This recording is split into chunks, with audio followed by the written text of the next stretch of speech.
உலகத்தை நாடியில்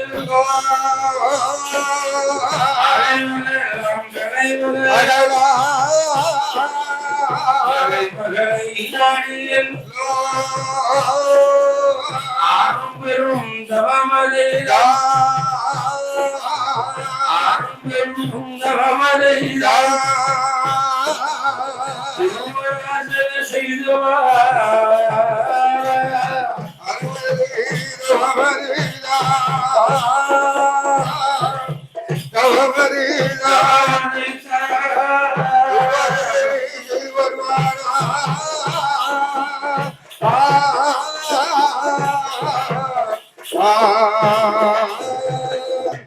ஆண்டவருடைய அருளாளி துர்வாசக மாமுனிவன்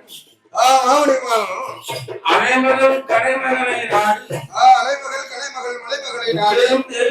நினைத்து தவமிருக்கிற நேரம் மாணிக்க மாலையை பரிசாக கொடுக்கிறார். அப்பேற்பட்ட மாலை எடுத்துக் கொண்ட தேவாதி தேவர்களுக்கெல்லாம் வலிமையாக இருக்கக்கூடிய தெய்வ இந்திரனோட இடத்திலே கொடுக்கின்ற நேரம் அவனுக்கு தான் என்ற ஒரு அவதை உண்டு உண்டல்லவா?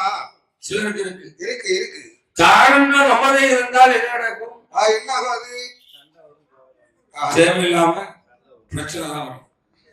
அப்பேற்பட்ட துர்வாசக மாமுனிவன் மனதில் நினைக்கிறான். மனதில் நினைக்கின்றான். இந்த மாலை தேவாதி தேவர்களுக்கு தலைவனாக விளங்குகிறான்.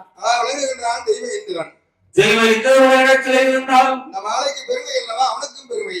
இந்த மாலையினால் அவனுக்கும் பெருமை. ஆமா, இந்த மாலைக்கும் மதிப்பு அதிகம் என்று மனதிலே நினைத்துக் கொண்டு அழகாக மாணிக்க மாலை கொடுக்கிற நேரம் 5 அறிவு கொண்ட யானை அந்த வெள்ளை யானையினுடைய துதிக்கையினாலே வாங்க சொல்கிறான் தெய்வேந்திரன். அந்த யானை கையினாலே வாங்குகிற நேரம் என்னாகும்? குளிர்ச்சியாக இருக்கும் அல்லவா? அந்த மாணிக்க மாலை தொட்ட உடனே அதற்கு பதறி கீழே விட்டது. கீழே போட்டு விட்டது. யானையினுடைய பாதம் மாணிக்க மாலை மேலே பரன் மேலே போட்டது. ஆமா, மாணிக்க பரனாது சரி தெரித்தது. தெரித்தது. முத்துக்கள் சிதற ஓடியது. இதை கண்ணார் அல்லவா துர்வாசக மாமுனிவன். அடே அப்பா தேவர்களே, தேவேந்திரா உனக்கு தான் என்ற அவதையோடு இருந்தாய் அல்லவா? ஆமா, இந்த துர்வாசகன் கொடுத்த மாலையை அவமதித்த காரணத்தினாலே தெய்வ சக்தியத்தை இழந்திரேவா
சக்தி இழந்திருக்கிறார்கள். அசுரனுடைய படையினுடைய துணையோடு அசுரர்கள் சிறசு பக்கம். ஆமா, தேவாதி தேவர்கள் எல்லாம் வாழ்புறமாகவும் இப்படி தேவ அபயம் கிடைத்தார்கள்.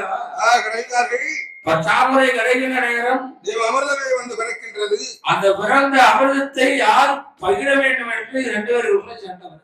ஆமா, யாரு சாப்பிடலாம் அப்படின்னு சண்டை வருது. தேவாதி தேவர்கள் சக்தி இல்லாம இருக்கிறவர்கள் அவர்தான் சாப்பிட வேண்டும். கண்டிப்பாக இல்லையா? ஆனா வேலை செய்திருக்காங்க இல்லையா எதிராளி, அவர் வேலை செஞ்சிருக்காரு, அவருக்கும் கொடுக்கணும் இல்லையா, பங்கு சம்பளம் கொடுக்கணும். அசுரனுடைய படை மூர்க்கமான படை. மூர்க்கமான படை அல்லவா? இன்னைக்கு பாரு அசுர படை. அப்போ இந்த பக்கம் 2 படை தேவர் படை. ஆமா தேவர் படை. இது கொஞ்சம் ஞானத்தோட இருக்கும். சரிதான். இந்த படைகளுக்கு கொஞ்சம் ஞானம் கம்மி. கம்மி கம்மி. ரொம்ப மூர்க்க படை இது.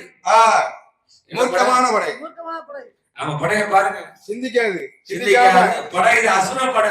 ஆமா, உடம்ப பார்த்தா தெரியுதா? இந்த அசுர படைகள் எல்லாம் ஒன்றிணைந்து நினைக்கிறார்கள் நாம தான் அமிர்தத்தை கொள்ள வேண்டும் என்று. 2 பேருக்கும் தர்க்கம். ஆமா, சண்டைகள் வருகிறது. அது வருகின்ற நேரம், வரக்கூடிய நேரம் இவ்வளவு மாயவன் கபட நாடக சூத்திரதான். சூத்திரக்காரர் அல்லவா? வனமாளிகை. ஆமா, வாசுதேவன். வாசுதேவன். இவ்வளவு மாயவன் நமோ நாராயணா. நமோ நாராயண. நாராயண. ஓம் நமோ நாராயண மூர்த்தி அறிந்தார். அறிந்தார். தேவர்களை இத்தருணம் காக்க வேண்டும். இதுதான் தருணம், காக்க வேண்டும். ஆண் மூலை போனா ஆவலாது வரும். ஆமா, வந்துவிடும். பெண் மூலை போனால் அசுரர்களை பிடித்து விடும். அவளை மடக்கி அசுரர்களை மயக்கி விடலாம். ஆமா, அசுர பெண்ணை கண்டா எப்படி இருக்கா தெரியுமா? அப்பா மதி மயங்கி மயங்கினா அப்படியே விளங்குதான். சரிதானே. பெண்ணால் கெட்டவன் எத்தனை பேர் உண்டு? இப்படி நிறைய பேர் உண்டு இல்லையா? இருக்காங்கல்ல. ஆமா, இந்த அசுரப்படையை அழிக்க வேண்டும் என்று தேவர்களை காக்க வேண்டும் என்றும் காக்க வேண்டும் என்றும் மாயவன் கோபால கண்ணனாக வேண்டும். கோபால கண்ணன் என்றும் சுவாமி தன்னுடைய சொல்லுவாப்பா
மாயவன் வந்ததை தேவாதி தேவர்கள் மட்டும் அறிய உடைத்தது.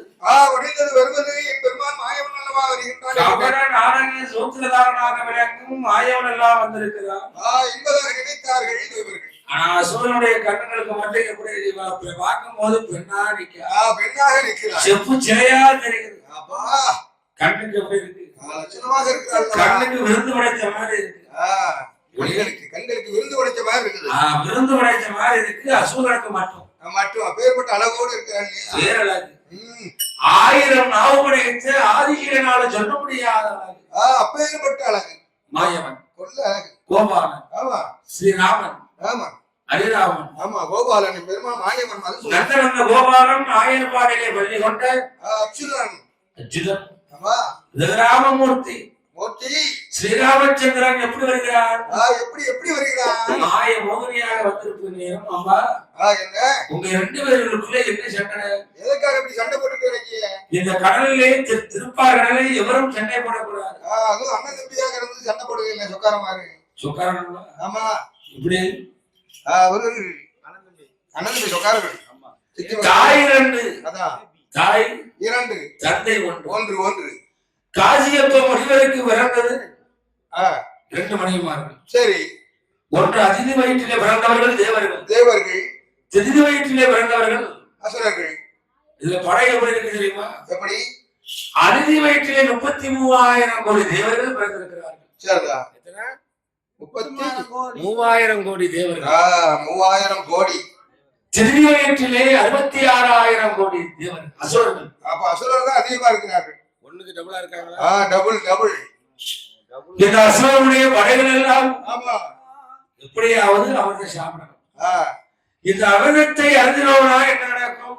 என்னையா நடக்கும்? என்றும் சிரஞ்சீவியாக இருக்கிற சாகாவரம் உண்டு. சாகாத வரம். மனுஷனுக்கு வேற என்ன வேணும்? இழந்த சக்தியை மீண்டும் வெற்றி விடலாம். ஆமா.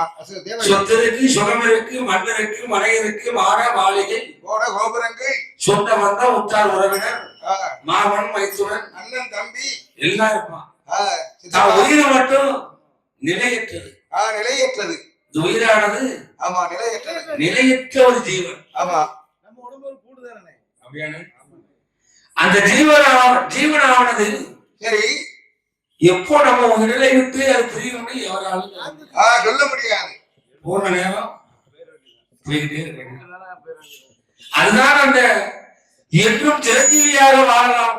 ஆமா அதனால அந்த அமிர்தத்தை அருந்த வேண்டும். சரிதா? அசுரர்களுக்கு ஒரு ஆசை, ஒரு உலகத்துல சாயாம இருக்கணும்னா அது என்ன வேணாலும் செய்யலாம். தூங்கும் போது ஏக மூச்சு சுழி மாறினா போச்சுப்பா பெரியவா. ஆமா அப்படிதானே? வெளியே வெட்டியாச்சினாலே முடிஞ்சது. அதனால இந்த உயிரை நம்ம காக்க வேண்டி எப்படியாவது இந்த அமிர்தத்தை சாப்பிடணுமா பெண்ணே? அம்மா வந்ததுதான். வந்ததே வந்த கொஞ்சம் வச்சு கொடுத்துட்டு போ. அமிர்தத்தை பங்கு ரெண்டு பேர்களுக்கும் சண்டை வருகிறது. வருகின்றது. இந்த பிரமனோட அமிர்தத்தை தேவர்களுக்கும் அசுரர்களுக்கும் பங்கிட்டு தரணும். தேவர்களுக்கும் அசுரர்களுக்கும் எம்மா பங்கிட்டு தருவாயம்மா.